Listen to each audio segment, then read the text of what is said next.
I'm sure John Wick 4's coming out. Yeah, John Wick's so hard, man. John Wick 4, blood, bro. I swear. I only got into it last year, you know. I'd never watched any of it until last year. I was late. I didn't watch it. Yeah, I watched it on like a Channel 4 program, I think it was.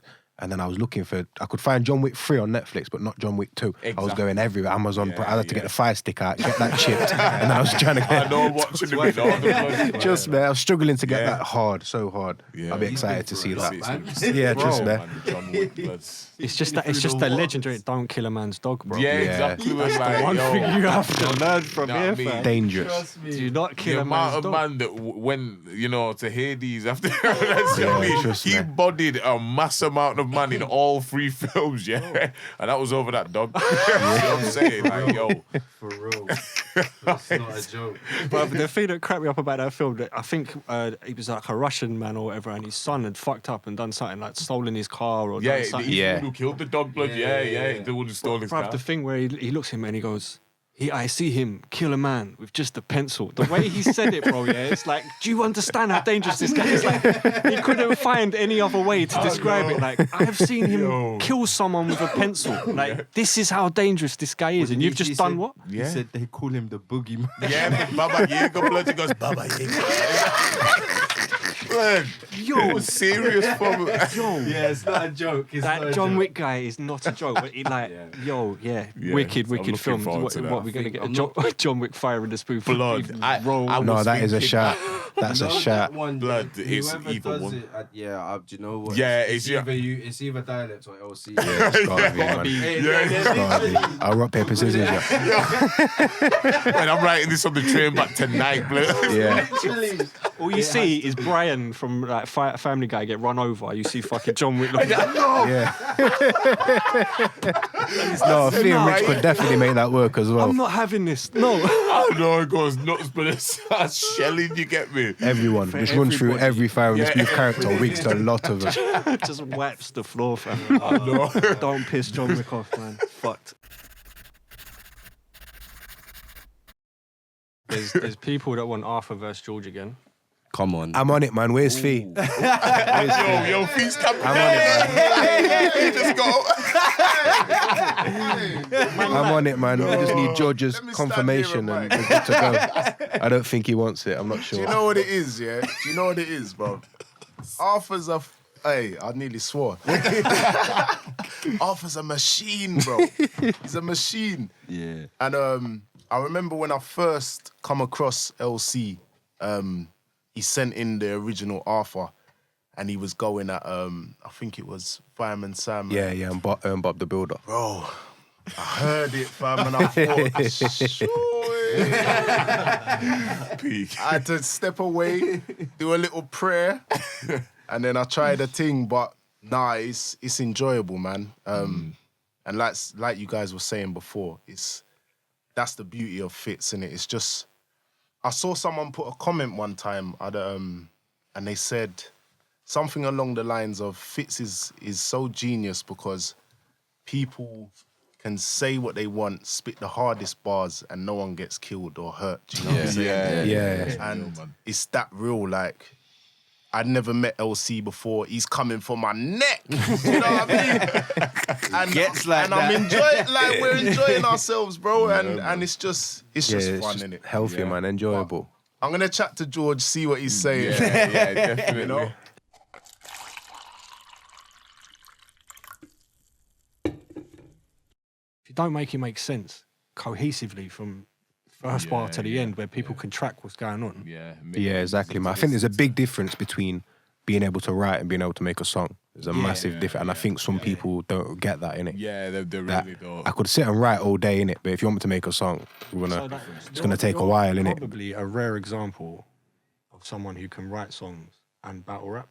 Normally, from my perspective, I hear that. it's normally one or the other. Yeah.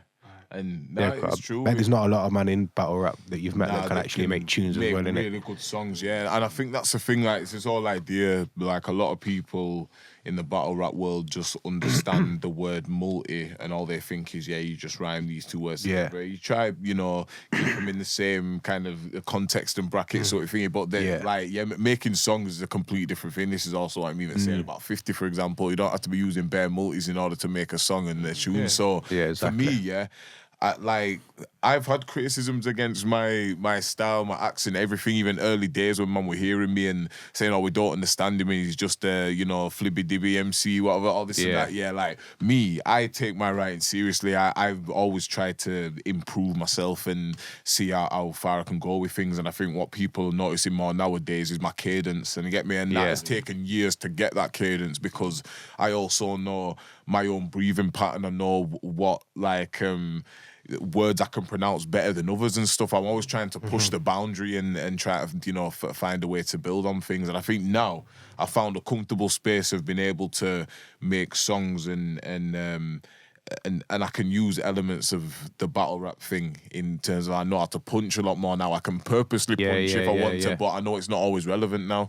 I can spit at a next level speed, but my whole idea is that, well, I don't have to do it at that speed all the time. I know 100 different styles. Let me mix something together and see how well I can, you know, kind of word it and create styles, make it sound authentic. Just to know you can back it out as and when you need to. Yeah, exactly. It's not got to be that all the time. You're not forcing it. I can hear a forced flow from anywhere, blood. You get me? You know what I mean? It's like when you can make it effortless and you're still doing as much, that's when you've got the style. That's like that clash that you man did with Marlo and Shuffle T.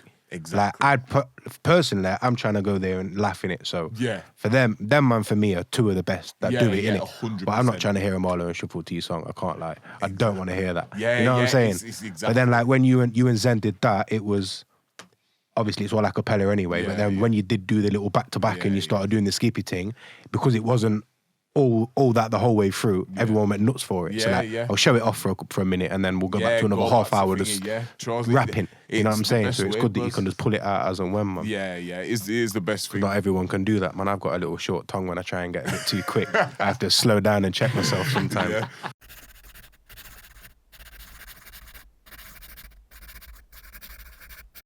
Thinking about Hook Part 2. Yeah, cold. I just like, to be honest with you, the biggest inspiration with it is the Arthur thing, because I feel like the way Arthur has been done is very, very clever in the sense of it's now, he's becoming synonymous. Yeah, that's why I tried to make it. Yeah. So that the Arthur it's almost like he's getting his own trajectory. Yeah. So you haven't, and one of the things that we all know is everyone here has a limited knowledge base in terms of how many things you can possibly be interested in. Yeah. How many possibly, do you know what I mean? And so if you start running through all the fits that you want to do, that you're really knowledgeable about and blah, blah, blah, once you start getting to the 10th or the 11th or the 12th, however many down, you're starting to get thinner in terms of how expert you are with that thing, if you get what I mean.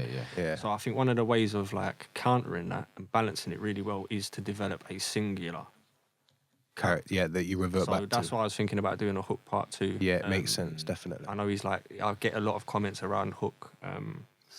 So I think like to bring him back, and he's just like, he's got that pirate radio, like that's the whole thing. It's the pirate radio king. Like it's just this whole idea of like, out here with the pirate radio. Yeah, but he's just a shellers guy. Like he just turns up and just wants war all the time, and it's just on it. Do you get what I mean? He's a proper old school pirate radio guy. So I told you who wanted war. Hercules wanted war. All the Hercs, man. He came out of nowhere, blood. Like honestly, Hercules wanted all the smoke, bro. Yeah, man. People really felt stuff. that blood. Like I don't know. It's just kind of sick, just even your voice and accent, just on Hercules. It just sounds sick, you get me? No, that was it. I mean, I was talking about it on the way up here, and I was saying, like, what I actually want, the way I pictured Hercules, I kind of thought to myself, if he was from London and like he was brought up in our culture, how would he turn out? Do you know what I mean? That's what he'd be on. He'd be literally on that shit, wouldn't he? He'd be on Philip Morrison, blood. Exactly. You get me? Morrison. He'd be literally Morrison, blood. That's Hercules, blood. You nailed it, bro. You nailed it. Then I got this one. Yeah. Graham Kelly. Basically, he said he couldn't stop listening to the Prince Harry and New Big Nasty Fits. So Prince Harry for you dialect. Yes, man. That was cold, by the way. The way you did that was, it was cold. The way you wrote for it, the way they all come together. Yeah. Yo, and that was a big team effort, to be honest. Like, you know what I mean? I remember we were all kind of... Ideas bouncing around. Yeah, discussing it, and it's like I wasn't really originally going to get involved in it, but, you know, I remember Davo, you in particular saying, that, I think it should have a bit of a, you know, a little spice about him, a little... Like, so you said you didn't feel comfortable to do No. Did you know what the whole thing was? The whole thing was, I looked at it as like an image of like, when he was doing the interview, I thought he was trying to be part of the working class. He was trying to almost act like he was a normal individual, if you know what I'm saying. Yeah. And I wanted to use the metaphor of that, of like trying to say, oh, now because he's with a black woman, he thinks he's part of the black he can speak for everybody now. Do you get what I'm saying? Like, That's why man said black man born in a ginger. That was the first line that came to my head. Honestly, we were discussing it in the chat, and I just thought, let me just find an instrumental, And you know what I mean? I had a little sip on some juice, you know what I mean? I was feeling good, chilling with my brothers, and I was just messing around, and that was probably one of the easiest pieces of work I've done. And to say it had like so much effect, if you know what I mean, because it was very, very natural. I didn't have to force it. I thought, let me have some fun with this. I don't usually do this style. Let's give it a go, and then you know what I mean. It worked though, man. Did you think it was gonna go as big as it did? No. That was popping on Twitter as well. Bloody, it was popping. I remember that same morning, that it came out. I think. One of I don't know Prince Harry's peoples or whatever people who are in close community with him like were watching it, and they were like, this is like seriously good, and they were saying, we should probably send it to him and stuff, this has made my day and blah blah, and it just started building from there, innit? It was like, that was a mad idea. I'm glad it worked though, you know what I mean? Trust me, man. That was an experiment for all of us, you know what I mean? But I think that's what it is about. I think it's about having fun. When we're doing it, not taking ourselves seriously and experimenting and trying to push ourselves into different kinds of... push the boundaries a little bit, man. Because they're the ones where you find the most fun, like the most enjoyment, where... 100%. Yeah, definitely. As I say, like, I really enjoyed that Prince Harry one.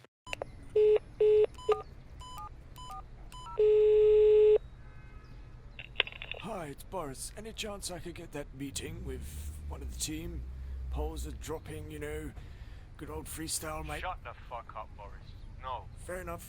Yeah, we thought we'd bring the live aspect to Fitz. I feel like there'll be better engagement with like the Fitz fans as well, won't it? To put like a face to the names, and do you know what I'm saying? Get involved a bit more, and it's just also as well taking Fitz to the next level, man. Talking to Bobby and a few of the other guys in the team, we realised, maybe it's time for us to kind of step out from behind the curtain, so to speak, and get that interaction with some of the supporters. Because the one thing I've seen with Fitz is, I think the support we get is beautiful, bruv. Like, I've got no other word for it. It's absolutely beautiful. They go crazy in the comments, man. I know. There's always positive love comments for the thing you it's get. Proper love, and we do see it. And anyone who follows Fitz will know most of the team are all up in the comments. Like, I read every comment, and try to get back to people where I can. Yeah. And you start to realise, there's certain names that keep popping up. So you realise, you've really got our back. Do you know what I mean? So doing a live event, this is new territory for myself. I know Bobby, being a DJ, he's dabbled in this arena. But, it's something we're going to try, and just bear with us. We don't know how it's going to pan out. Obviously, COVID, thanks to dialect, COVID's running around doing a mad thing. But the baddest virus. You know what I mean? Virus, we're messing up everything. Man. You know what I mean? Boxpark. Yeah, God willing, it's gonna be at Boxpark, Croydon.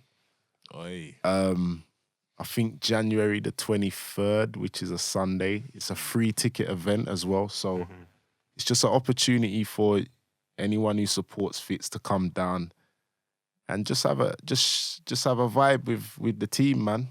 Towards the end, we'll try to get some of the guys on stage to just shell it down. Yeah. But generally speaking, we're just there to celebrate. The name of the event, 0 to 100. Yeah.